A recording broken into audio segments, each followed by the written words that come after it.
prove that the line through this point and parallel to this line is this particular equation. So ಏನು ಕೇಳ್ತಾ ಇದ್ದಾರೆ ಅಂತ ಹೇಳಿದ್ರೆ, ಒಂದು ಲೈನ್ ಇದೆಯಂತೆ, ಅದು ಈ ಲೈನಿಗೆ ಪ್ಯಾರಲಲ್ಲು ಮತ್ತು ಈ ಪಾಯಿಂಟ್ ಥ್ರೂ ಪಾಸ್ ಆಗ್ತಾ ಇದೆ. ಆ ಈಕ್ವೇಷನ್ ಡಿರೈವ್ ಮಾಡ್ತು ಅಂತ ಹೇಳಿದ್ರೆ ಇದೇ ಬರುತ್ತೆ ಅಂತ ಹೇಳಿ. ಹಾಗಾಗಿ ನಾವು ಏನು ಮಾಡಬೇಕು, slope of line A X plus B Y plus C ಕಂಡುಹಿಡಿಬೇಕು. ಏನಕ್ಕಂತ ಹೇಳಿದ್ರೆ ಈ ಲೈನನ್ನು ಅದರಲ್ಲೂ ಕೂಡ ಇದೇ ಸ್ಲೋಪ್ ಇರುತ್ತೆ ಅಲ್ವಾ, ಮತ್ತು ಈ ಪಾಯಿಂಟ್ ಗೊತ್ತಿದೆ, ಹಾಗಾಗಿ ನಾವು ಪಾಯಿಂಟ್ ಸ್ಲೋಪ್ ಫಾರ್ಮ್ ಉಪಯೋಗಿಸ್ಕೊಂಡು ಉತ್ತರನ ಕಂಡುಹಿಡಿಬೋದು. ಸರಿನಾ? ಸೊ ಇವಾಗ y is equal to minus a x minus c divided by b. ಹೌದು ತಾನೆ? ಇದನ್ನೇ ರೀಅರೇಂಜ್ ಮಾಡ್ತು ಅಂತ ಹೇಳಿದ್ರೆ ಇದು ಬರುತ್ತೆ. ಇವೆರಡನ್ನ ರೈಟ್ ಸೈಡ್ ಟ್ರಾನ್ಸ್ಪೋಸ್ ಮಾಡಿ ಬಿನ ಡಿವೈಡ್ ಮಾಡ್ತು ಅಂತ ಹೇಳಿದ್ರೆ ಇದು ಬರುತ್ತೆ. ಸರಿನಾ? ಸೊ ಅದಾದಮೇಲೆ on comparing with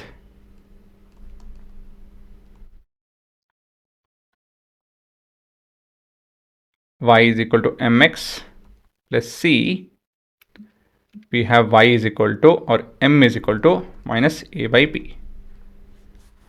Alva? Next, a line parallel to ax plus by plus c is equal to 0 and passing x1 comma y1. ಹೇಗಿರುತ್ತೆ?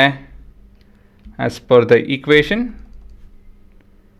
y minus y naught is equal to m times of x minus x naught.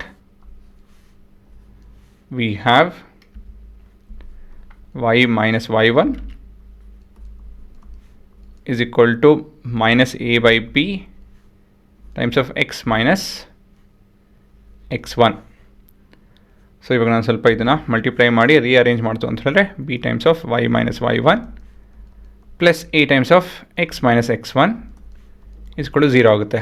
ಅದೇ ಇದನ್ನು transpose ಮಾಡಿ ಮತ್ತು ಇವಾಗ minus a times of x minus x1 ಉಳ್ಕೊಳುತ್ತೆ, ಅದನ್ನು ತಿರ್ಗಾ transpose ಮಾಡ್ತು ಅಂತ ಹೇಳಿದ್ರೆ ಪ್ಲಸ್ ಇದಾಗುತ್ತೆ. ಸೊ ಇದೇ ನಿಮ್ಮ ಉತ್ತರ.